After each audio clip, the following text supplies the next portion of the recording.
The Burmese language. ဗမာစကား Numbers. 1 2 3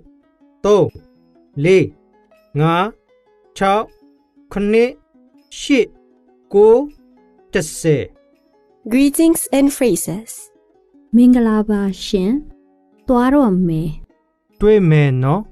ဟုတ်ကဲ့မဟုတ်ဘူးဒီမှာရှင် ကျေးဇူးတင်ပါတယ်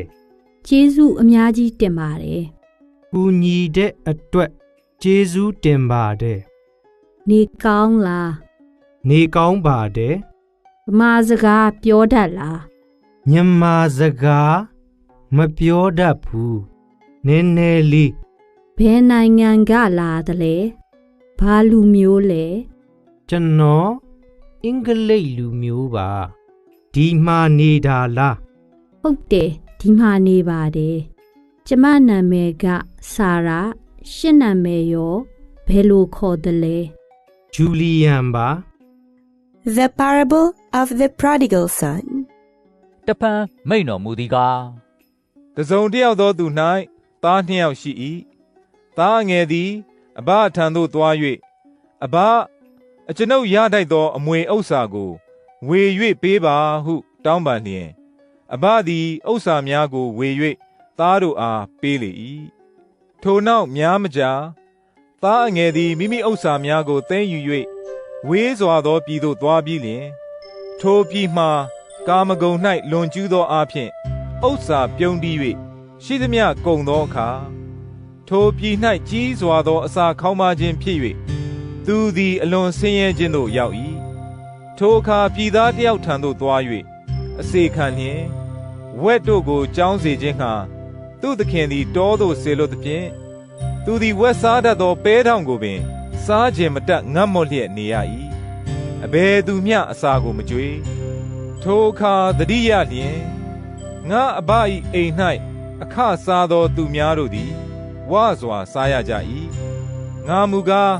ဤပြည်၌သေအောင်အငတ်ခံရ၏ငါထ၍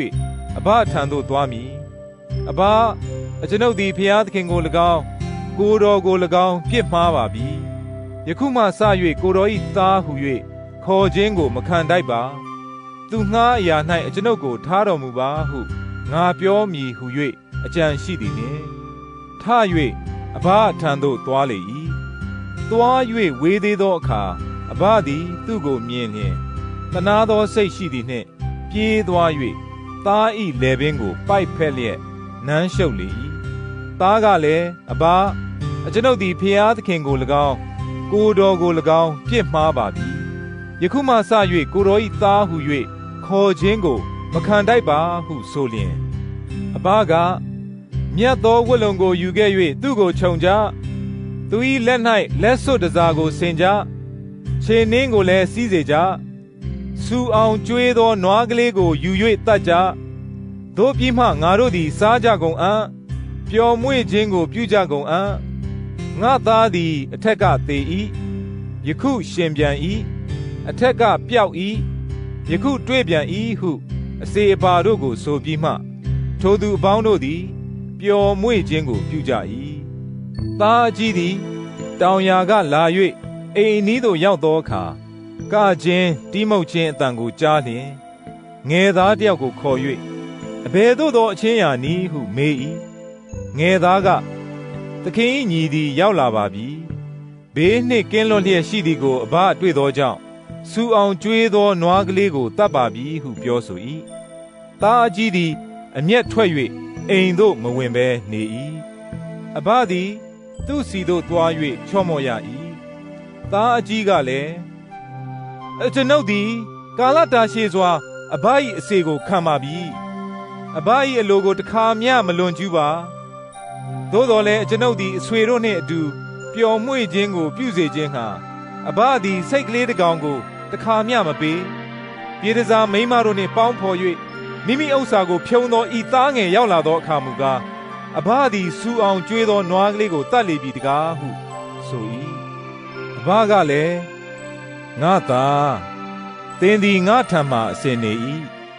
ငါ၏ဥစ္စာရှိသမျှသည်သင်၏ဥစ္စာဖြစ်၏သင်၏ညီမူကားအထက်ကသေ၏ ယခုရှင်ပြန်၏အထက်ကပျောက်၏ယခုတွေ့ပြန်၏ထိုကြောင့်ပျော်မွေ့ဝမ်းမြောက်စရာအကြောင်းရှိ၏အဘဆိုသည် ဟုမိန့်တော်မူ၏